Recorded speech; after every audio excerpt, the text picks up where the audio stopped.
Buenas noches, es un verdadero honor y placer estar esta noche en el Museo Nacional de Colombia para una conversación con Álvaro Medina y William Alfonso López.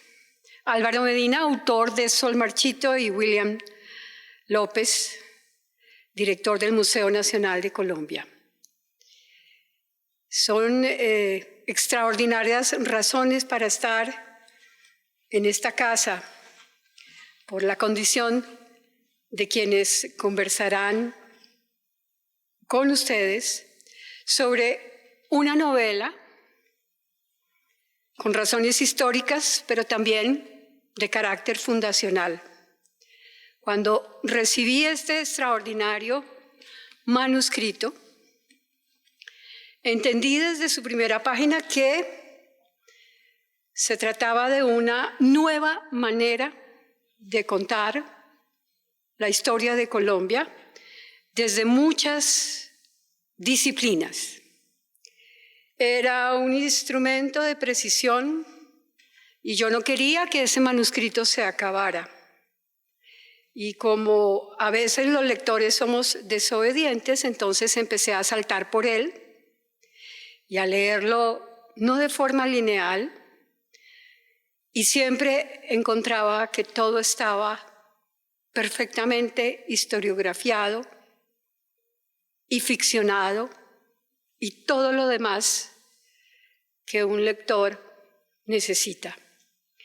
Entonces vamos a escuchar quienes nos acompañan hoy. Ellos son el maestro Álvaro Medina Amariz, quien nació en Barranquilla y es autor de La niebla en el desierto, En Sol Mayor, con Colcultura en 1983. Su trabajo de escritor lo ha desarrollado como historiador, curador y crítico de arte, campos en los que ha contribuido con procesos de arte en Colombia, 1810-1830, el arte colombiano de los años 20 y 30, arte y violencia en Colombia desde 1948, poéticas visuales del Caribe colombiano, al promediar el siglo XX.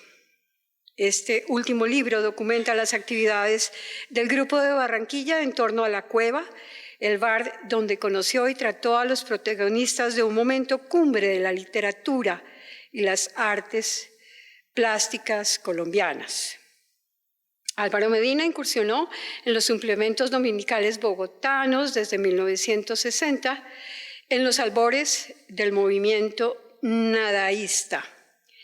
El escepticismo y el decreimiento y la irreverencia de este movimiento, producto de la incertidumbre y la violencia política de aquellos tiempos, son la razón de ser de Sol Marchito. William Alfonso López Rosas es comunicador social y periodista de la Universidad Jorge Tadeo Lozano, literato, maestro en Historia y Teoría del Arte y doctor en Historia del Arte de la Universidad Nacional de Colombia. Miembro del Comité Colombiano de ICOM, forma parte de la red Conceptualismos del Sur, fue director de la maestría en Museología y Gestión del Patrimonio de la Universidad Nacional de Colombia, ha sido docente del Instituto de Investigaciones Estéticas de la Universidad Nacional de Colombia, trabajó en el área educativa de la sección de Artes Plásticas de la Subgerencia Cultural del Banco de la República, dirigió la División Educativa y Cultural del Museo Nacional de Colombia y fue director del Museo de Arte de la Universidad Nacional de Colombia, y también lideró el grupo gestor de la maestría en Museología y Gestión del Patrimonio, del cual fue su primer director. Actualmente, William Alfonso Rosas es el director del Museo Nacional de Colombia y muchas gracias por recibirnos en esta casa. Igualmente, extendemos un agradecimiento a la editorial Planeta por la publicación de este manuscrito, a las personas que desde la división comercial se encuentran hoy aquí, y muy especialmente a Marco González de la editorial, que gestiona el trabajo de las publicaciones que pertenecen a esa casa editorial, de hoy sus muy interesantes sellos editoriales, y además hace un trabajo que ya comenzó con Álvaro, y es el de ir con los libreros, con los colegios, con los lugares en donde hay lectores. Yo les decía que cuando recibí este manuscrito, estuve absolutamente feliz y enseguida llamé a su autor y pensé que esto debía ser publicado en forma inmediata. Quiero entonces presentar un pequeño abrebocas para escuchar lo que creo será una deliciosa conversación entre dos personas que además han pasado mucho tiempo de su vida dentro de la Universidad Nacional, dentro de la investigación en el arte de la literatura o del arte mismo. Ellos seguramente van a dar cuenta de Sol Marchito. ¡Qué blasfemia!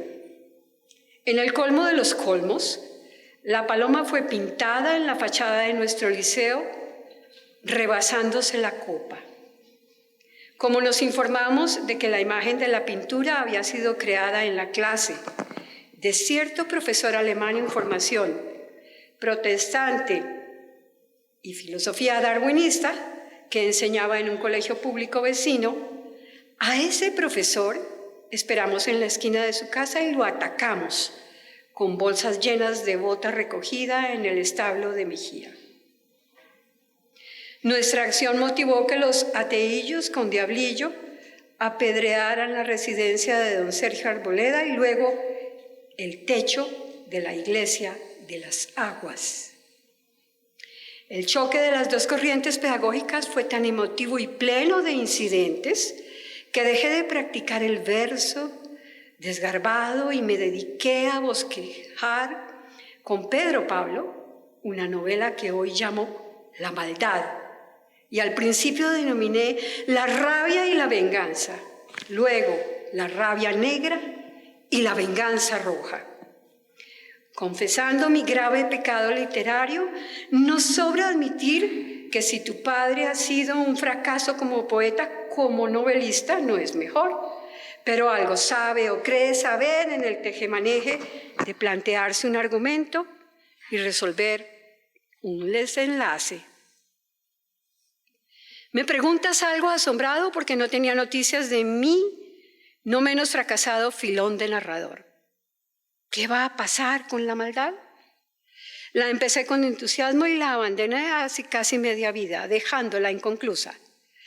No has de extrañarte entonces, Delio Antonio, si un día descubres los cuadernos que te estoy mostrando en este instante y los sacases algo enmohecidos del fondo del baúl, al que los he de devolver. Si eso ocurre, espero que no te entre el embeleco de entregárselos a un amigo para que los reescriba y redondea a su acomodo si tú mismo no lo haces creyéndote Balzac. Debo aclarar entonces, en aras de la verdad escueta, que a mí se me ocurrió la tal novela porque tenía y tengo mucha rabia aún. Si, como sucede con las cascadas torrentosas, la rabia humana genera energía eléctrica, la mía podría producir lo que consume el puerto fluvial de Barranquilla.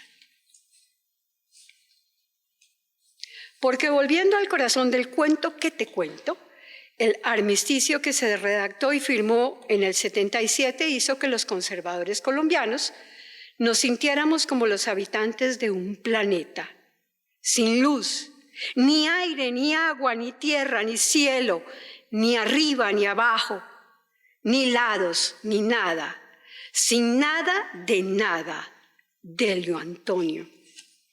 Muchas gracias a Juan David Correa, hoy ministro de Cultura de Colombia, por recibir este manuscrito con mucha alegría y proceder a publicarlo con la editorial Planeta. Los dejo entonces en compañía de Álvaro Medina Amariz y de William Alfonso Rojas para conversar sobre Sol Marchito. Mi querido Álvaro, bienvenido al Museo Nacional. Queridos amigos, amigas, bienvenidos, bienvenidas al Museo Nacional de Colombia. En verdad, este momento para mí es particularmente significativo, no solamente porque he tenido el placer y el privilegio de ser amigo de Álvaro durante mucho tiempo, ya van casi 2 décadas, de trabajo continuo y de pensamiento, pero particularmente de diálogo, pero adicionalmente porque, aunque nunca estuve en el aula siendo alumno de Álvaro, me considero su estudiante, particularmente por un libro que leí asiduamente y del cual vamos a hablar hoy brevemente, Procesos del Arte en Colombia, y luego el resto de textos que como historiador todos y todas creo conocemos en esta sala. Te voy a proponer 3 temas, Álvaro. Uno primero que aunque creo que la mayoría de quienes estamos acá conocemos tus vicisitudes y tu trayectoria y tu relación profunda con la poesía, con la narrativa. Ese primer tema, que nos cuentes un poco tu llegada de Nueva York, la articulación con el movimiento nadaísta, bueno, y esos primeros textos de los años 67, El ácido reposo, publicado en Nova en el año 67, Tía Amparo, en la revista Eco en el año 71, y Los muchachos, en un texto antologista de 7 cuentistas jóvenes del año 77. Un segundo tema es la regeneración, el momento histórico en el que sucede la acción principal de este texto, en el momento en que se enuncia, el narrador enuncia esta novela que es clave y que se relaciona también con el objeto central de tu reflexión como historiador en procesos del arte en Colombia. Y por último, Luz Estela, nos fijamos en el mismo pasaje, porque quería que reflexionaras sobre la escritura y la rabia, que es un tema que está todo el tiempo latente, la escritura como retaliación, la escritura como acto de venganza, pero al mismo tiempo de constitución del sujeto narrativo en esta novela. Entonces arranquemos, querido Álvaro, sobre esos momentos iniciales de tu vida como escritor, como periodista, como poeta, como narrador y eventualmente como crítico historiador. En un texto que yo escribí hace aproximadamente unos 5 años para la celebración de los 40 años, la conmemoración de los 40 años de creación del Instituto de Investigaciones Estéticas, yo planteaba una hipótesis muy polémica, precisamente pensando en procesos del arte en Colombia. Decía que el historiador del arte más importante del siglo XX y particularmente de las primeras décadas del siglo XXI en Colombia es Álvaro Medina, no solamente por la vasta producción historiográfica que él tiene, sino adicionalmente por la incidencia profunda de sus textos. La larguísima trayectoria de Álvaro como docente en la Universidad Nacional de Colombia, pero por el otro lado la incidencia de sus textos en una generación de historiadores más jóvenes que son claves hoy para la producción contemporánea historiográfica. Entonces, arranquemos por esos primeros momentos de relacionamiento de la escritura. En ese texto del año 19 logramos conversar por lo menos unas 15, 20 horas sobre tu trayectoria. Estábamos saliendo apenas de la pandemia, bueno, estábamos ahí en ese momento enrarecido. Cuéntanos un poco de ese momento inicial en el que te vas aproximando y empiezas a consolidarte como escritor propiamente dicho. Bueno, gracias por esa pregunta, William. Y gracias a todos ustedes por su presencia aquí. Veo muchas caras amigas, bien conocidas, algunas que no conozco. A todos muchas gracias. Aquí está mi gran amigo J. Mario Arbeláez, el poeta nadaísta. Él es testigo, de cierta manera, de cómo fueron mis inicios, y pongámoslo en plural, nuestros inicios. Porque J y yo somos más o menos de la misma edad. Si mal no recuerdo, J, nos conocimos en enero del año 62, pero de pronto fue en enero del 61, ahora no recuerdo. O sea, hace rato. Teníamos 20, 21 años. Y mis inicios en la escritura fueron muy tempranos. En realidad yo a los 14 o 15 años yo quería ser escritor. Terminé estudiando arquitectura por razones prácticas, de una profesión de esas que dan dinero, posibilidades en la vida, ¿no? Porque ser poeta en la época, como ser pintor, era morirse de hambre. Y entonces no quería que en mi casa pensara que yo había escogido morirme de hambre. Sí, lo tenía absolutamente claro.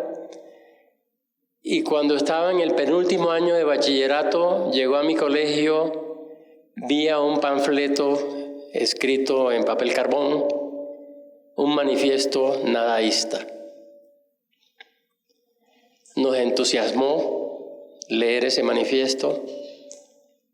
Lo copiamos con papel carbón en la máquina de escribir, lo repartimos en el colegio entre los amigos de la cuadra, y esos fueron mis inicios.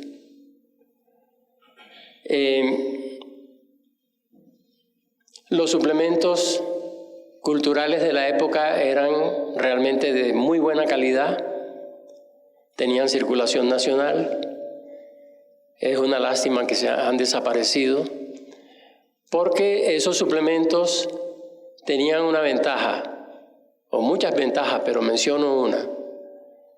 Nos tenían como al día de lo que pasaba en la cultura en el mundo.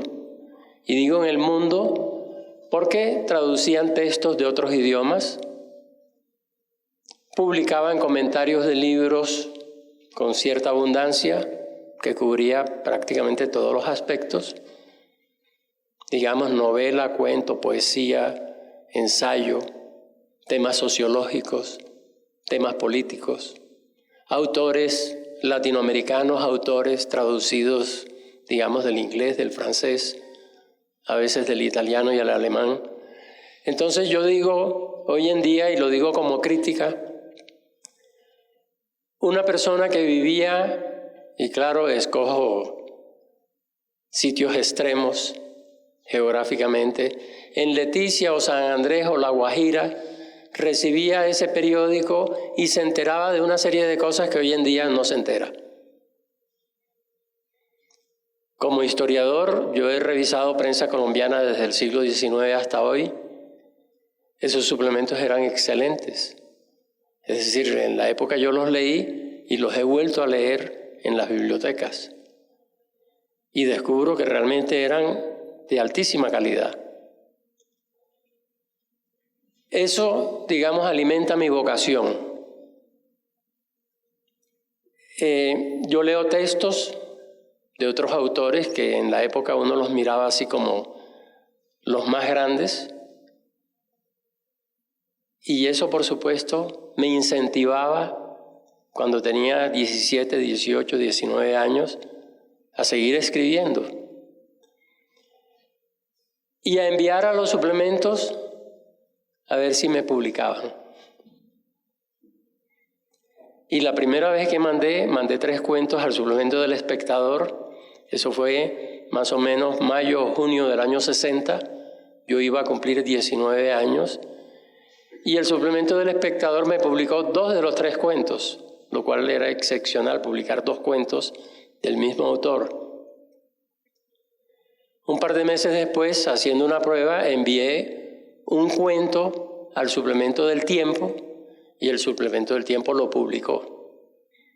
Bueno, así seguí mandando cuentos y publiqué, no sé, 8 o 10 cuentos a lo largo de los 2 o 3 años siguientes, mientras yo estudiaba en la universidad. Eso me alentó. Hoy, mirando esos cuentos, de 8 o 10, tal vez 3 eran buenos y el resto regulares. Pero realmente esos fueron mis comienzos. Junto con los nadaístas, compartíamos esos suplementos porque prácticamente los jóvenes nos tomamos sobre todo el suplemento del Espectador, que publicaba bastantes poemas y cuentos. El suplemento del Espectador era de formato universal grandote y a veces llegaba a publicar en un domingo hasta 5 cuentos, 4 cuentos, eso era bastante y sigue siendo bastante para los estándares de hoy. Bien, esos son mis comienzos, pero al mismo tiempo, y no me quiero extender para que hagas otras preguntas, yo estoy estudiando arquitectura. Lógicamente, teníamos una cátedra de historia del arte y la arquitectura que me impactó mucho. Y entonces yo entro con la preocupación de conocer las vanguardias arquitectónicas. Eso es Frank Lloyd Wright, Le Corbusier, la Bauhaus, etc. Entonces, ¿cuál era la razón de ser de esa revolución visual y constructiva que se produce con las vanguardias arquitectónicas? Conocer por dentro el porqué. Y esa preocupación me lleva o me conecta con las vanguardias pictóricas, con las vanguardias visuales en general, no únicamente pictóricas, porque están los escultores, etcétera, etcétera, que a través de la Bauhaus se encontraban. Entonces, de estudiar esos arquitectos, yo entro a estudiar, digamos, sus pares, que podían ser Kandinsky, que fue profesor de la Bauhaus, etcétera. Y entonces ahí me conecto yo con algo que en la Colombia del año 60, 61, 62 todavía se discutía, y yo revisando suplementos me he encontrado con algunos artículos, sobre todo en el suplemento del Tiempo, que denigraban del arte moderno, que eso era una estafa. Y eso era un sentimiento que, digamos, flotaba en la época. Y yo como joven de 20, 21 años, entonces entro en la preocupación de explicarme la razón de ser de esas deformaciones que planteaban los vanguardistas en la pintura y en la escultura. Mejor dicho, explicarme a Picasso para poner, digamos, el pintor emblemático de esa época. Entonces salto de las vanguardias arquitectónicas a las vanguardias pictóricas y encuentro que eso termina apasionándome y de cierta manera arrollándome. Eso explica por qué más adelante entonces yo me dedico a la historia del arte colombiano. Hablando de esos inicios como escritor, como crítico, como historiador, en algún momento nos contabas a Doris y a mí en esas conversaciones larguísimas para escribir este artículo, esta reseña historiográfica tuya, que llegaste a la escritura de la crítica leyendo a Marta Traba, evaluando su escritura y las exposiciones sobre las que ella hablaba. ¿Hay allí un principio ya de orden también narrativo? ¿O el escritor de historia, de crítica y el narrador son cosas diferentes para ti? ¿Cómo ves ahí ese asunto? ¿Cómo se va diferenciando, cómo se va articulando esa escritura? Desde mi perspectiva yo siento muchas vinculaciones, pero no sé cómo la ves tú. A ver, sí, no, hay conexión y no hay conexión. Desde un punto de vista puramente práctico, son dos cosas separadas. Pero hay una cosa que en la época flotaba en nuestra generación, entre los jóvenes: la rebeldía. El país se iba al traste, el país era un desastre, sigue siendo un desastre. Y esa es una de las razones de ser del nadaísmo. Y ese fue el encanto que tuvo el nadaísmo en su momento para nosotros los jóvenes. Y, por ejemplo, el arte moderno, desde mi punto de vista, implicaba una rebelión. Que el arte moderno se llama moderno, pero ya llevaba en ese momento 60, 70 años de estar andando. Entonces no era tan nuevo. Sin embargo, para Colombia, en esta Colombia conservadora, era como una cosa que apenas comenzaba. Entonces, escribir como escribíamos, la manera de hacer poesía, la manera de plantearnos la narrativa en la época y lo que hacían los pintores, y aquí hablemos de los colombianos. Alejandro Obregón en ese momento tenía 40 años. La misma edad de Negret, algo un poco menos Ramírez, Villamizar. Botero tendría 34 años, 32 años, era un pelado. Y entonces ellos estaban empujando una nueva manera de hacer arte en Colombia y claro, nos identificábamos con eso. Entonces yo hablo de mi experiencia estrictamente personal como joven que pretende ser escritor y que ya ha hecho unos pinitos y ha publicado unos cuantos textos en unos suplementos muy importantes a nivel nacional. De cierta manera yo sentía, yo estoy contribuyendo a ese cambio que es indispensable. Hay que recordar una cosa, la actitud del nadaísmo fue: la literatura colombiana no vale nada. Era una posición extremista, un poco exagerada, pero tampoco mentirosa. Y lo curioso es que García Márquez dijo exactamente lo mismo en un artículo del año 59.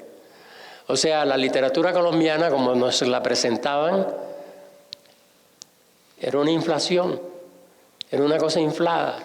Algunos de los autores que esos suplementos alababan, sobre todo el del Tiempo, la conclusión es: no son tan grandes como nos dicen. Yo he releído algunos, no voy a dar nombres, pero algunos que son muy famosos, los he releído posteriormente, y que fíjense ustedes, yo los leí, digamos, a los 16, 17, 18 años, y en principio me impactaron positivamente.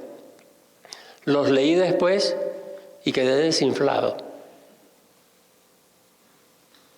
Entonces, todo eso forma parte del sentimiento que nosotros teníamos en esa época.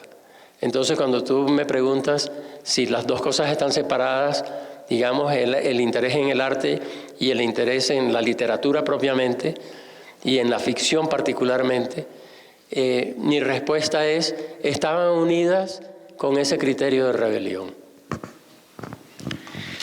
Hay dos viajes que te marcan profundamente a nivel personal. Un primer momento en Nueva York, del año 67 al 73, si no estoy mal. Y otro viaje, ya cuando habías ingresado a ser profesor de la Universidad Nacional, digo, y del Instituto de Investigaciones Estéticas, a París. Son dos viajes que estoy absolutamente convencido de que como historiador, como crítico, te marcan profundamente. La experiencia de Nueva York nos contabas en esas largas conversaciones, pues fueron claves. Hay un proceso, digamos, de autodidactismo y de acercamiento, pues, a las vanguardias neoyorquinas de ese momento. En términos de la literatura, ¿cómo verías tú esos dos viajes? Particularmente la estancia parisina, que es tan larga. A ver, sí, por supuesto, los viajes lo marcan a uno. Cualquier viaje que uno haga es un aprendizaje. En el primer viaje que yo hago, casi 6 años viviendo en Nueva York, yo escribo mi primera novela. se titula Papá Rey. La presento al concurso de Biblioteca Breve, que era el concurso más prestigioso que había en la época. Vargas Llosa lo acababa de ganar. Me presento al concurso y casi me lo gano. En los puntajes de las reuniones que hizo el jurado, que eran como unas especies de vueltas, creo, si mal no recuerdo, 5 vueltas. Entonces, en la primera vuelta que hacen, escogen 20 o 15 novelas y descartan el resto. En la vuelta siguiente se reducen a 10 y así iban reduciéndose, ¿no? Y había unos puntajes.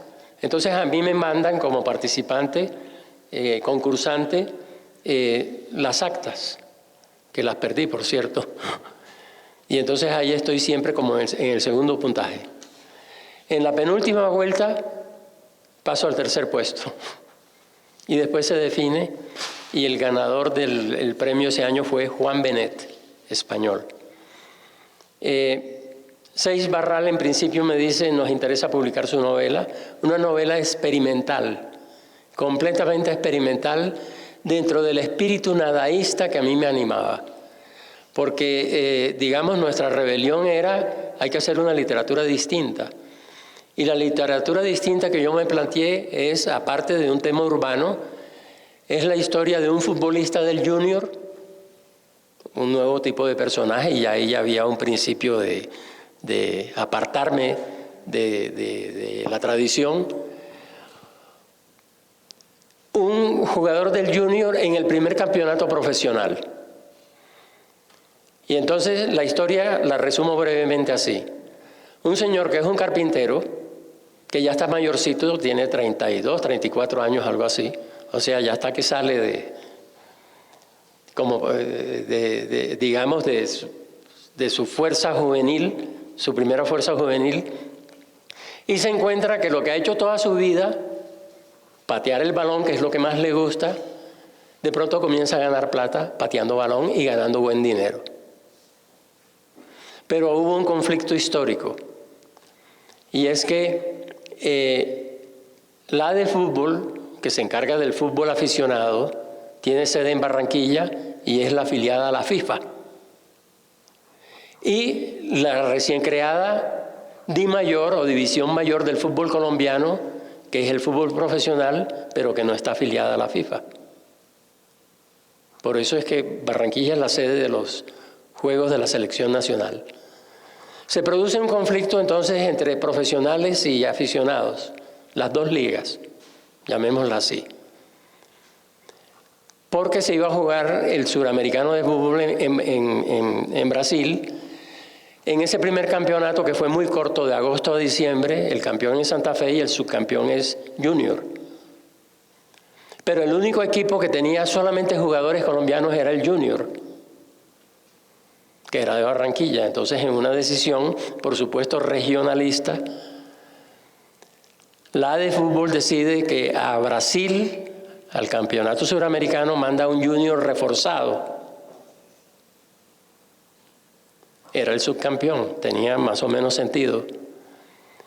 Y que los equipos profesionales prestaran los jugadores. Entonces la DIMAYOR decide otra cosa, dice, ningún equipo puede prestar jugadores para esa selección nacional, para ese Junior reforzado. Se produce la pelea, que es histórica. Yo era un niño en la época y entonces en la radio, en los noticieros deportivos, yo escuchaba o escuché durante años toda esa pelea, todo ese conflicto que se produjo. Conclusión, la DIMAYOR descalifica al Junior y entonces juega el primer campeonato, pero no el segundo. Y creo que tampoco el tercero. El Junior queda por fuera. Y mi personaje se queda sin empleo. Y no consigue dónde jugar. De manera que esa prosperidad de meses y esa fama que goza durante unos meses de ser un buen jugador se desinfla y, digamos, entra en depresión. Esa es, grosso modo, la historia de Papá Rey. Pero una segunda parte. Yo combino texto e imagen. Imagen que no es ilustración del texto, sino que forma parte del texto. hay que pasar a través de los dibujos y leer de cierta manera los dibujos como si fuera el texto mismo. Es más, un capítulo es una historieta gráfica dibujada por mí. Son más o menos, si mal no recuerdo, 8 páginas, ¿no? Y así, hay toda una serie de elementos de literatura experimental que finalmente ocurre una cosa. El lector literario, fue la explicación que a mí me dieron en la época, dijo, esta novela experimental es bueno publicarla. Y el lector comercial llegó a la conclusión, no es comercial, eso no se vende. Y no la publicaron. Lo cual hoy me alegra mucho porque tenía excesos de experimentación que me he pasado corrigiéndolos desde entonces. Y espero próximamente terminar ese trabajo. ¿Verdad que no hay que llamar la atención sobre el historiador y el narrador? ¿Está claro? París. Yo tengo una hipótesis. ¿Desierto en Sol Mayor se escribe en París? No. Desierto en Sol Mayor se escribió en Nueva York. En Nueva York. Sí, sí. Ok. ¿Y París? En París vas a tener, siendo traductor... No, yo no era traductor. Ya, editor. No, editor. Editor, perdón. Vas a entrar en un circuito internacional intelectual muy importante y allí, por supuesto, tu voz como historiador y como crítico de arte va a cobrar una dimensión latinoamericana, pero la experiencia del escritor, ¿cómo va a ser o cómo es? Bueno, una de las cosas que, digamos, limitaba en la época a los que nos interesábamos en historia del arte, era que en Colombia no había museos importantes donde uno pudiera ver obras de esos maestros. Los libros que circulaban eran en blanco y negro, y los libros a color, fuera de ser carísimos, no eran de colores exactos. Son más bien un desastre, ¿no?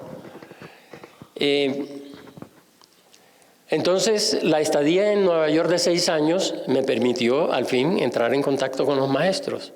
Sabemos, Nueva York es una ciudad de grandes museos. Pues yo me la pasaba sábados y domingos entre galerías comerciales del arte contemporáneo y los museos, ¿no? De una manera sistemática. Esa era mi diversión. Luego me voy a París, entonces ya tengo un gran conocimiento, digamos, porque además fui a Boston, fui a Washington, ¿no? Fui a Filadelfia, que tienen también grandes museos, y, digamos, adquirí una cultura visual, yo diría, muy completa. Además, compré cantidades de libros y leí por cantidades, ¿no? Luego me voy a París. Yo me presento a un concurso en la UNESCO como editor, paso el concurso y me voy a trabajar. Luego nuevamente me encuentro en una gran ciudad de grandes museos, ¿no? Pero yo había comenzado a mi regreso de Nueva York, que llego primero a Barranquilla, me quedo unos meses y me vengo a vivir a Bogotá. En Bogotá me encuentro con Germán Vargas Cantillo, ¿no? Uno de los personajes de 100 años de soledad. Germán yo lo había conocido en la cueva. Él vivía en Bogotá y en una ocasión que fue a Barranquilla simplemente por unos días, avisó y Eduardo Vilafuenmayor, que era el dueño de la cueva, nos avisó a todos, porque allá había un grupo de amigos. Germán viene y él dice que, digamos, el jueves a las 4 de la tarde va a estar aquí en la cueva, para que lo vengan a saludar. Yo no conocía a Germán. Entonces nos conocimos, fui temprano, yo vivía a 3 cuadras de la cueva. Lo conocí, hicimos una buena liga. Cuando yo me vengo a Bogotá, a Germán lo acababan de nombrar director de Radio Nacional. Y entonces Germán organiza un programa de crítica diaria que estaba repartida entre, digamos, cine, teatro, artes plásticas y literatura dividida en dos. Un programa para crítica de poesía y uno de crítica narrativa en general. Entonces a mí me llama y me pide que haga el de artes plásticas. Digamos, ese fue mi inicio como crítico profesional. Digo profesional porque hice el programa durante año y medio, me pagaban bastante bien, ¿no? Y Germán me invita porque yo había publicado, recién llegué a Barranquilla, una serie de artículos sobre artes plásticas en el suplemento de Diario del Caribe que él había leído. Entonces, digamos, eso es lo que me permite a mí desempeñarme como crítico de arte y posteriormente como historiador. Fuera de eso, se funda la revista Arte en Colombia, la funda Celia de Virbracher. Entonces, como el programa que yo hice tuvo tanto éxito y una buena parte de esos artículos que eran leídos en la radio, yo los podía publicar en suplementos. Entonces, muchos de esos textos salieron en suplementos de varias ciudades de Colombia. Celia organiza la revista Arte en Colombia, que hoy se llama Arnexus, y yo publico en Arte en Colombia más o menos, calculo unos 50 artículos, ¿no? Prácticamente en todos los números salía un artículo mío. Que es entonces cuando yo me voy a París. Desde allá sigo colaborando con Arte en Colombia y hago comentarios sobre acontecimientos de artes plásticas en Europa. Por ejemplo, yo fui a todas las bienales de Venecia, entonces yo comentaba qué pasaba en Venecia. Fui a la Documenta de Kassel, entonces comentaba qué veía yo en la Documenta de Kassel. Pero había las exposiciones de latinoamericanos en París y a veces en otras ciudades que yo viajaba a ver y las comentaba. Entonces ahí me conecto con el arte latinoamericano de una manera, yo diría, en vivo y en directo. Entonces ese es más o menos el resumen de la situación hasta ese momento. Bueno, vamos a la novela que nos convoca hoy. Y quisiera que arrancáramos, Álvaro, hablando y comentando la coincidencia del periodo histórico que abordas entre Procesos del Arte en Colombia y la novela. Procesos del Arte en Colombia, recordémoslo, digamos en la versión del año 78, abarca más o menos de 1886, un poquito antes, un poquito después, toda la regeneración hasta el final de la década de los años 20. Es decir, todo el periodo de la llamada hegemonía conservadora. Sol Marchito también está situada en ese momento histórico. ¿Por qué esa obsesión o por qué ese volver después de 3, 4, 5 décadas a ese momento, ya no como historiador del arte, sino como escritor? A ver, mis inicios como historiador de arte fue un interés particular para escribir una monografía sobre la obra de Andrés de Santamaría, que dirigió la Escuela de Bellas Artes entre 1903 y 1911. Y organiza el Salón de 1904, que fue muy importante. Sobre ese tema ya había escrito Eugenio Barney Cabrera. Entonces, yo me intereso en Santamaría, leo Eugenio Barney, leo todo lo que puedo encontrar sobre Santamaría, que no era muy abundante, por cierto. Tomo las fuentes de Barney, las reviso y descubro que hay muchísima más información. Entonces yo comienzo a hallar de 1904 hacia atrás qué otras cosas habían ocurrido en relación con Andrés de Santamaría que Eugenio Barney no mencionaba, y encontré muchas. Pero lo más simpático fue encontrar en el año 99, cuando llegó al año 99, se había producido un salón que se inauguró unas semanas antes de que estallara la Guerra de los 1000 días.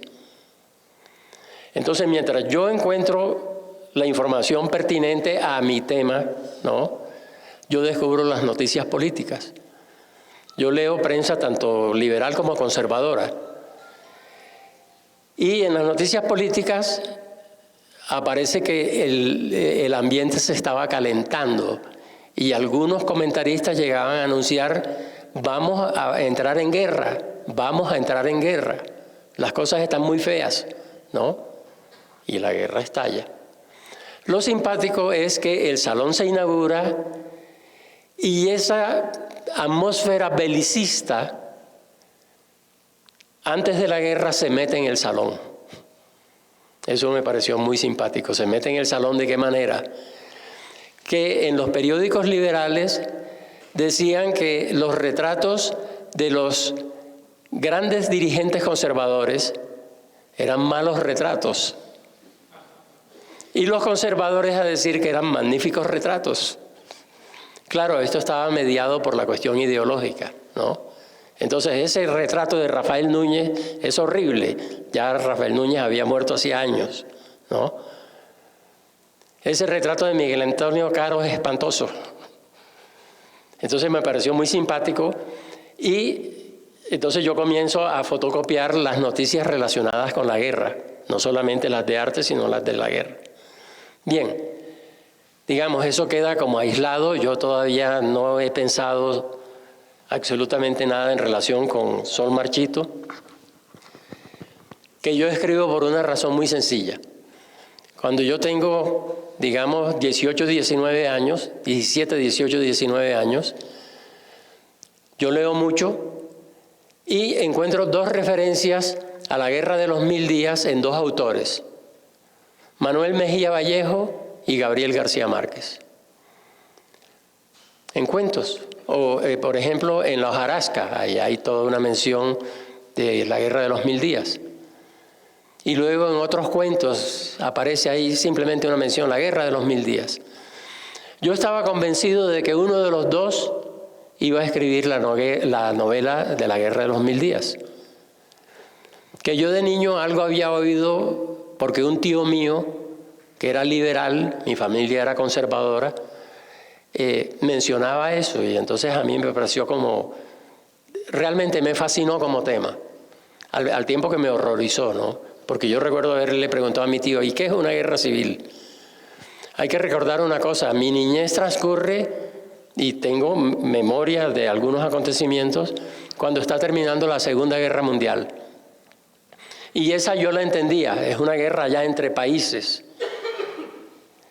Pero cuando a mí me explican que una guerra civil implica una guerra entre los del mismo país, y me explican que Colombia era entre liberales y conservadores, yo recuerdo que yo tuve una visión así muy de niño. O sea, yo tengo 7, 8 años, tal vez 9 años, no sé. Y entonces me quedé pensando, yo dije: diagonal a mi casa viven los Ruiz, ellos son conservadores, son liberales, perdón. Y nosotros somos conservadores.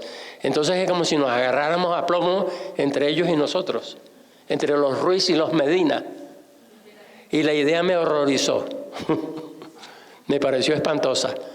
Entonces, la idea de una novela sobre guerra civil, posiblemente escrita en mi imaginario, fuera por Mejía Vallejo o por García Márquez, digamos, la tuve en mi cabeza durante mucho tiempo y me quedé a la expectativa. Cuando yo leo 100 años de soledad, hay unos capítulos que desarrollan el tema, pero no es una guerra dedicada, no es una novela dedicada exclusivamente a la guerra.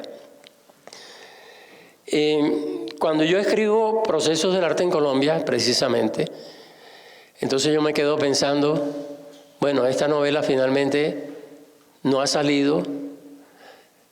Yo tengo bastante información sobre esas guerras, porque mi idea era cubrir todo el siglo XIX, que en la segunda edición se titula Procesos del arte en Colombia 1810-1930. Entonces yo comencé a recopilar información y a encontrar noticias de las otras guerras. Y en determinado momento llegó a la conclusión: tengo una cierta cantidad de información que entonces, como estos escritores que yo admiro no la escribieron, pues la escribo yo. Entonces esa es la razón de ser de Sol Marchito.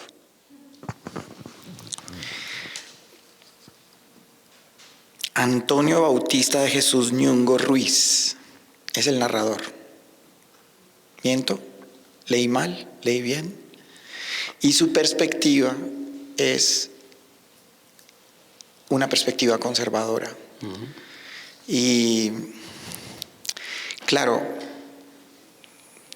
leer la novela es ir acercándose a ese personaje que en principio es profundamente odioso. A mí me pareció muy odioso. Este personaje no soy capaz de asumirlo.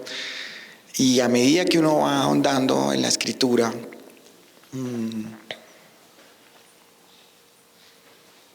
se convierte en un personaje tremendamente complejo. ¿Por qué esa perspectiva, Álvaro? De la voz que narra y ordena todo el mundo para el lector. Es que yo me crié en una familia conservadora. Yo no soy conservador. Una familia muy católica y yo no soy creyente. Me volví la otra cosa, ¿no? Explica mi relación con el nadaísmo. O sea, la idea de rebelión, la idea de cambio, la idea de un país desastroso, esto hay que darle la vuelta. Pero yo soy demócrata, de manera que respeto la idea de los otros. Por ejemplo, yo me acuerdo de la tarde del 9 de abril. Se habla de Bogotazo, pero en Barranquilla hubo barranquillazo. Quemaron 2 iglesias, 2 periódicos y 130 locales comerciales y hubo saqueos desastrosos. Entonces, mi papá nos llevó a toda la familia, incluyendo a mi hermana menor, que yo creo que tenía año y medio nada más, 8 hijos, a que fuéramos al centro de Barranquilla para que viéramos lo que habían hecho los liberales. Y entramos a las iglesias quemadas, sin techo, completamente quemadas. ¿Qué pienso yo hoy en día? No soy católico, pero yo entiendo que la gente tiene creencias y hay que respetarlas. Que uno puede tener divergencias y esas divergencias se discuten de una manera racional y pausada, no atropelladamente. Estudié en un colegio católico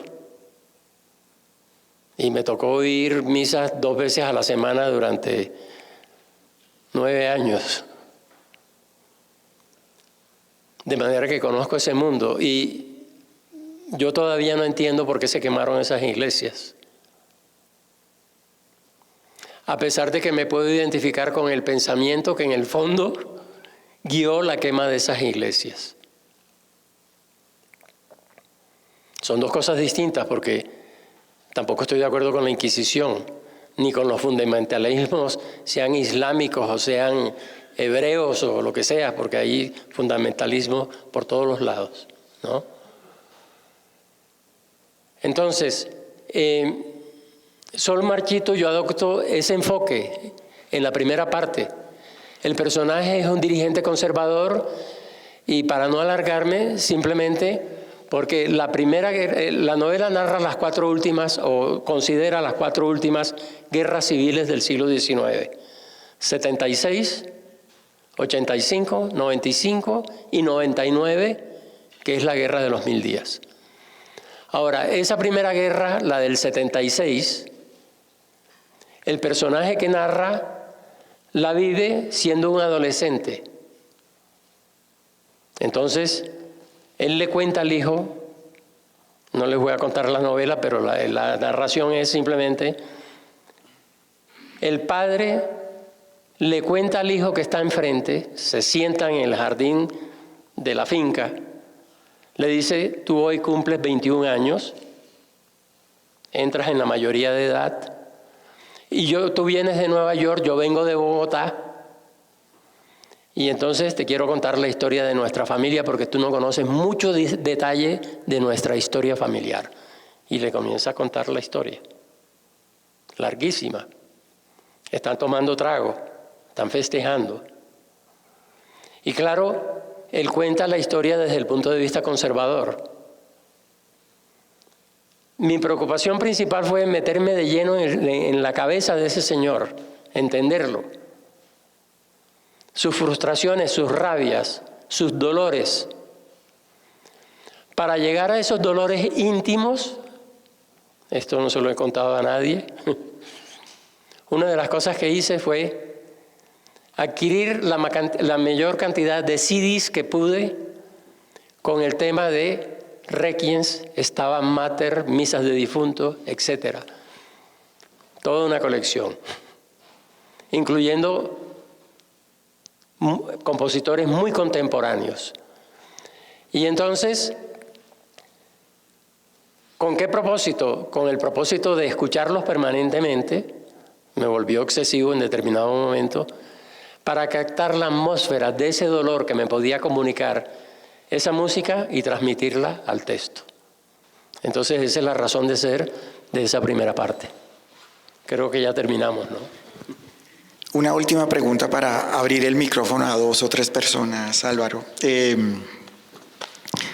La escritura como retaliación, la reescritura con rabia. A lo largo de la primera parte tú dejas un montón de anotaciones sobre el género de la novela histórica.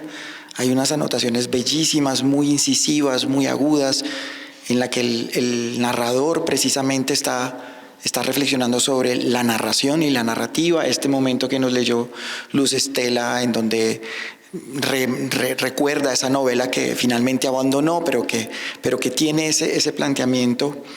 Y aquí la escritura de la historia con rabia, la escritura de la historia como retaliación, parecen 2 elementos, digamos, narrativos y poéticos muy poderosos a lo largo de toda la novela. ¿Estoy errado? ¿Es una intuición errada? ¿Cómo lo ves tú? Bueno, hay que, volviendo a la historia, por lo menos en mi caso, y creo que fue el caso de hasta nuestra generación tal vez, ¿no? Los que teníamos vocación literaria, ¿qué encontrábamos a la mano? Sobre todo poesía. ¿Y qué tipo de poesía? Pues la poesía, sobre todo porque era la que se publicaba y estaba a la mano, insisto en ese término, era la del siglo XIX y comienzos del siglo XX. Poesía rimada, poesía parnasiana. Claro, uno cuando tiene 14, 15, 16 años, pues lee eso, le dicen que es genial, uno piensa que es genial y lo asume como genial. Ya después se vuelve crítico. Incluso se vuelve que arrasa con todo, ¿no? Yo tuve en cuenta, y va muy bien con tu pregunta, en la época la mayor parte de los políticos eran escritores, eran poetas. Casi todos los dirigentes importantes, tanto liberales como conservadores, eran literatos en el buen sentido del término. Si a uno le gusta o no lo que escribieron ya es otra cosa. Pero eran gentes dedicadas. Y buena parte de mis personajes son poetas. Entonces yo cruzo... El 99.9% de los personajes que circulan por todas las novelas son poetas. Desfilan toda una serie de personajes que son conocidos, José Asunción Silva, Vargas Vila, etcétera, etcétera, ¿no? Están ahí detrás, digamos, alimentando el espíritu de la época. Y dentro de eso mismo, mi personaje, el que cuenta el cuento, ¿no? Él también quiere ser escritor, pero él reconoce que él es un escritor fracasado, que es un mal poeta, y que intentó escribir una novela sobre los acontecimientos que vivió en la adolescencia y fracasó en esa escritura, ¿no? Entonces, uno de los alicientes para empujar al lector y, digamos, de los argumentos es la parte literaria, la literatura como literatura, ¿no? No solamente el acontecimiento político, histórico, sino los acontecimientos literarios y el entusiasmo que tienen y las rivalidades que hay entre estos jóvenes que aspiran a ser escritores, poetas reconocidos, y qué rivalidades hay entre ellos, ¿no? Y ahí van a descubrir ustedes que en determinado momento algunas de esas rivalidades puramente literarias resultan bastante fuertes. Muy fuertes, diría yo. Un par de preguntas, queridos amigos, amigas. Otamario.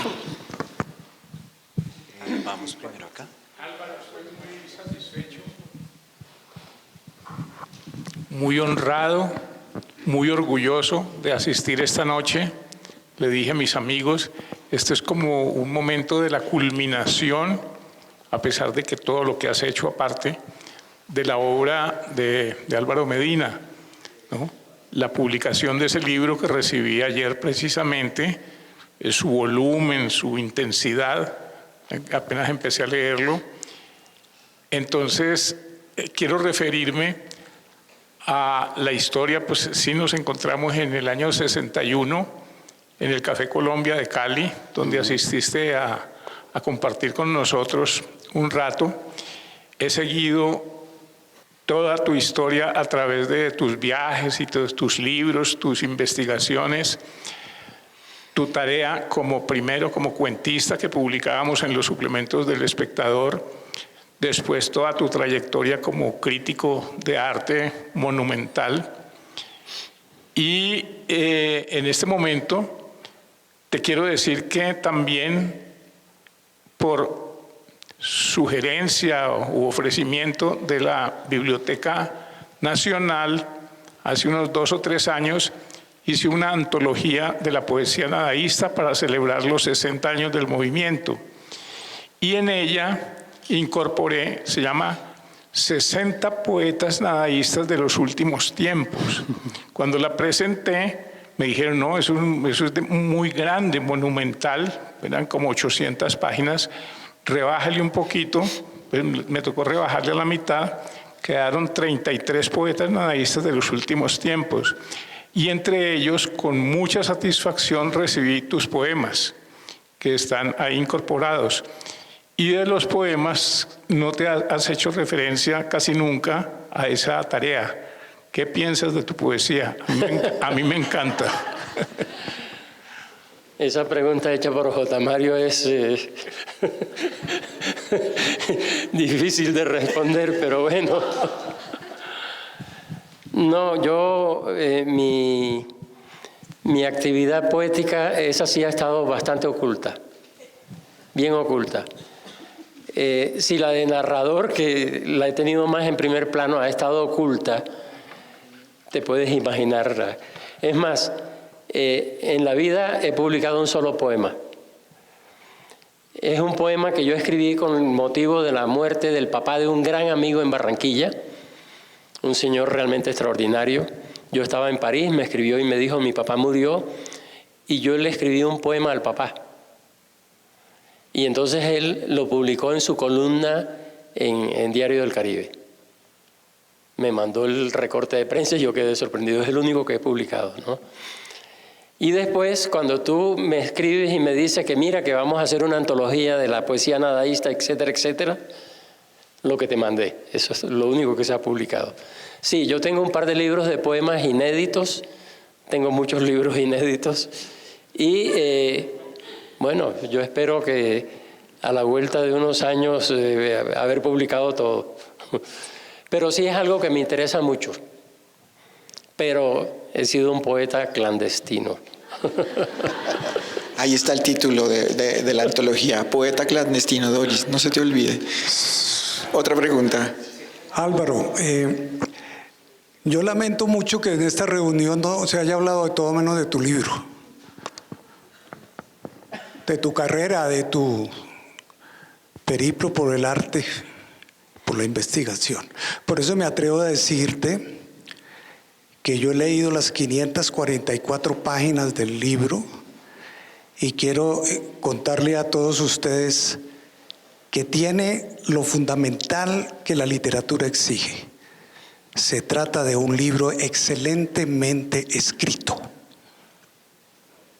Es la historia que cuenta un padre en 1906 a su hijo mientras beben brandy y que no lo hace con rencor. Yo al principio también creí lo mismo, pero después me di cuenta que lo hace con un amor por la literatura y por el ser humano, a pesar de que sea la historia de un poco de godos conservadores. Yo temí y dije, se me volvió conservador el autor. Y resulta que no fue así. Es un libro que cuenta el siglo XIX en el lenguaje del siglo XIX. otra virtud. Si uno lee como si estuviera leyendo a Balzac o a Flaubert, con el lenguaje decimonónico pretendidamente hecho por Álvaro, de la época. Conocemos los términos de la época, la geografía de la época, las calles de la Candelaria, los sucesos de los famosos presidentes poetas de lo que llamaron la Atenas suramericana. Es un libro que embriaga, que utilizando la poética de la literatura lo vuelve muy humano a pesar de lo terrible de la historia. Y sobre todo, entender quienes escriben literatura y con visos históricos, un momento muy especial de los conservadores que fue haber montado guerrillas conservadoras para pelear contra lo que los conservadores llamaban el basilisco y que luego Laureano Gómez tomó como discurso político en el Senado de la República. Es un maravilloso libro. No solo porque yo llevo muchos años de amigo de Álvaro, cuando Álvaro dejó de publicar libros ni novelas, y cuando anunció que iba a publicar el libro, a los amigos nos entra un terror. Me imagino que con los amigos, cuando uno publica un libro, también les pasa lo mismo. Que sea un buen libro, que sea un buen libro. Y le digo a Álvaro que es un excelente libro. Un gran libro, no solamente por lo que cuenta de la historia de Colombia, sino la manera como está escrito, la manera como está referenciado. Ahí está el investigador, en la minucia, en el lenguaje, en las citas. Tiene muchas citas de arte, de pintores, donde maneja la luz. Hay muchas citas de poetas. Hay mucha cita erótica, romántica, con Inés del alma mía. Si alguno lo ha leído, recuerda que es un personaje amoroso que tiene el protagonista y que la evoca sin ninguna parte sexual, pero sí llena de sensualidad. Yo saludo este libro como de lo más interesante de las últimas épocas que se ha publicado en Colombia con relación a la novela histórica. Felicitaciones, Álvaro. Gracias, Jorge Eliezer.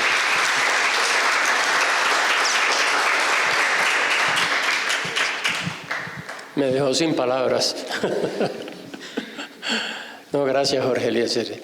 Gracias. La verdad es una cosa, yo volqué toda mi imaginación y todo mi talento en esta novela. Puedo contarles una cosa. Me tomó escribirla 43 años. Entonces eso me permitió mucho reposo. Algunos se preguntarán, ¿por qué tanto tiempo? Porque entre el momento en que yo la comencé a escribir, que fue unos meses antes de irme a París, en el año 80, si mal no recuerdo, tal vez debió ser febrero o marzo del 80, yo he escrito más o menos 15 libros sobre arte. ¿Y qué es lo que ocurre? Que mi éxito como historiador y crítico de arte fue tal que a mí me buscaban para escribir todo tipo de cosas, además cantidades de artículos. Yo he publicado tal vez 150 artículos en revistas académicas y especializadas. Entonces me llaman y me dicen, mira, tal tema. ¿Y qué es lo que ocurre? Que me pagan por hacerlo. Entonces yo interrumpía la novela y trabajaba, ¿no? Lo que me solicitaban. Y así, eso lo dilató. Pero también me encontré en la situación, viviendo en París, donde estuve casi 15 años, que a veces entraba en ciertos detalles de tipo histórico y yo no tenía la documentación precisa. Entonces tenía que esperar a venir a Bogotá, venía cada 2 años, a veces años seguidos, y entonces poder conseguir la información, ¿no? Y aclarar ciertos detalles. Entonces todo eso lo dilató. Pero también me dio cierto reposo, cierta calma, cierta prudencia, que creo que tal vez se refleja en algunas de las cosas que Jorge Eliezer Pardo acaba de manifestar. Bueno, maestro Álvaro Medina. Para algunos, pues más que un amigo, es nuestro profesor, nuestro maestro, que en determinado momento nos dio la bienvenida como a ese mundo del arte colombiano y de la cultura colombiana como si fuera la sala de su casa. Y lo pasé a uno así, con mucha tranquilidad. Tanto a través de la escritura como a través de su enseñanza, de su trabajo como profe.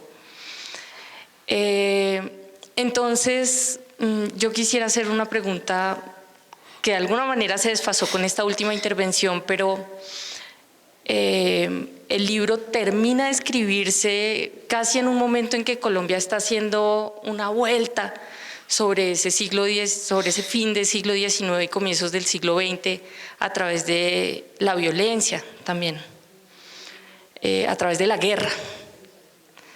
Y se me antoja, a partir de su descripción como un joven rebelde en una década en la que la rebeldía pues brotaba por todas partes, que es más bien como una especie de retrorebelde, que ha utilizado ese oficio de una historia muy alimentada también por la potencia de un cronista también, que ha tomado posición muy radicalmente a través de la investigación histórica y ha tomado posición en el presente a través del pasado. Entonces la pregunta es, en ese presente, aunque haya sido extenso, ¿cómo se sitúa esta novela? ¿Y por qué el precioso nombre de Sol Marchito? A ver, Sol Marchito es una metáfora de la frustración y la tristeza. El sol normalmente brilla y es esplendoroso, y uno espera que el sol le brille, y el personaje lo dice varias veces, creo que unas 5 veces en la novela aparece Sol Marchito. Es decir, el personaje que cuenta la historia, al que le asesinan el padre, él dice: yo estaba destinado a tener una vida extraordinaria, pero con el asesinato de mi padre todo se vino abajo, ¿no? Entonces la luz dejó de brillar y lo que yo he tenido es un sol marchito, ¿no? El término lo escogí deliberadamente porque casar sol con marchito no va, ¿no? Una planta marchita, una flor marchita, eso funciona, pero sol no. Nunca había leído eso, o sea, me inventé la metáfora. Lo otro es, yo aspiro que los lectores sientan que lo que se narra ahí de fines del siglo XIX es el espejo de lo que pasa hoy en Colombia. No han cambiado las cosas. Seguimos igual de intransigentes, seguimos en guerra. Nada cambia. Todo lo queremos solucionar a punta de plomo. Y el final de la novela es otra metáfora, el puro final. La autodestrucción. O sea, si seguimos así, y uno lo ve en la situación política actual, ¿no? Como ciertas propuestas de paz, en lugar de decir, bueno, vamos a estudiarlas y vamos a ver hasta dónde... No, de entrada de una vez dicen, no, eso es imposible. Y en eso estamos desde siempre. Entonces, por eso digo yo, los acontecimientos narrados son, de cierta manera, un espejo de lo que pasa hoy. Gracias. Bueno, yo quiero hacer una última reflexión preguntándote, Álvaro, sobre este extraordinario manuscrito que mantiene estallada mi cabeza, y sobre todo después de una conversación maravillosa que se hizo pública, en donde narraste algo increíble de tu niñez, y fue que tu mamá encendió el radio y alguien anunció que se había acabado la guerra. Entonces, Álvaro Medina salió corriendo por las calles de su barrio y gritando: se acabó la guerra. ¿Tienes algún atisbo de esperanza en este convulso momento que se ha extendido en este territorio por siglos? Que algún día podamos escuchar la radio y decir y salir corriendo con algo como: se acabó la guerra. A ver, primero que todo, contemos la anécdota muy brevemente, ¿no? Se refiere, en la época, en la radio, había cada hora un programa que era de 2-3 minutos de noticias que se llamaba El Reporter Exo. El Reporter Exo. Y leían cables, sobre todo cables internacionales, porque la Exo era una transnacional. Pero estaba la guerra, entonces la guerra en Europa, ¿no? Y entonces el Reporter Exo de pronto anuncia: se acabó la guerra, la Segunda Guerra Mundial. Se firmó el armisticio, etcétera, etcétera. Y mi papá salta y dice: se acabó la guerra. Y llama a mi mamá: Olga, Olga, se acabó la guerra. Y yo tenía en ese momento 5 años y medio. Y entonces yo salgo a la calle, a mi cuadra, gritando: se acabó la guerra, se acabó la guerra. Y entonces uno de mis vecinos de mi edad más o menos me dice: ¿cuál guerra? Bueno, esa es la anécdota, ¿no? Y tú me preguntas si yo aspiro a poder salir corriendo por la calle: se acabó la guerra en Colombia. Te va a decepcionar mi respuesta. Creo que no. El ambiente que hay no es de que esta guerra se acabe, sino de que continúe. Y que hay sectores que quieren que continúe, si no con la fuerza de antes, de todas maneras que esté ahí molestando como una piedra en el zapato. Porque la guerra es un negocio.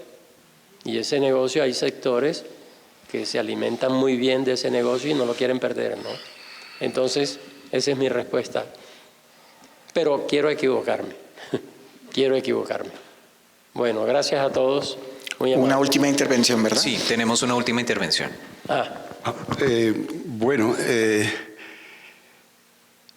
Colombia, a partir de la Guerra de los 1000 días, terminó siendo un país al sur del Canal de Panamá y al oeste de ninguna parte. Y es un país donde nunca se produjo la República Democrática. Todas las guerras civiles del siglo XIX no lograron que se instaurara un Estado democrático. Nos quedamos viviendo en un feudalismo donde el sol era el que giraba alrededor de la tierra y el Cid Campeador era el Cristo Salvador, matando a los infieles moros. A mí me parece bien interesante la novela. Yo conozco mucho ese mundo, pues porque en mi familia los Ospina o han sido presidentes de Colombia, o han sido ingenieros, o han sido jesuitas. Y de hecho el padre de mi abuelo fue el general Mariano Ospina Chaparro en la Guerra de los 1000 días, que peleó contra la guerrilla liberal de Tulio Barón en el Tolima. Y mi abuelo materno fue médico del Hospital Francés en Colón durante la construcción, el intento de construcción del Canal de Panamá por los franceses. Quizás en la mentalidad de los políticos que tuvimos no supieron la dimensión que tenía el Istmo de Panamá, que nos hubiera dado una posición en el panorama mundial relevante. Al fin y al cabo era un canal que iba a conectar los dos océanos, muy importante en la geopolítica y en la economía mundial. Y nos quedamos pues viviendo en un país desarticulado con miles de mini naciones desaglutinadas, O sea, ¿qué tiene que ver un tipo del Amazonas con un tipo del Chocó, con un tipo de la costa, con un tipo del altiplano cundiboyacense, un santanderiano y un caucano, un tolimense y, no sé, un bayuno? En fin, un país atomizado. No, básicamente, a mí la novela, pues yo la estoy releyendo ahora. La he encontrado fascinante porque es un tema el que yo he abordado para mi escritura de guiones de cine y de teatro. Yo vengo hace 20 años escribiendo la misma obra, una obra que tiene que ver con la construcción del Canal de Panamá por los franceses y con la Guerra Civil de Colombia de 1900.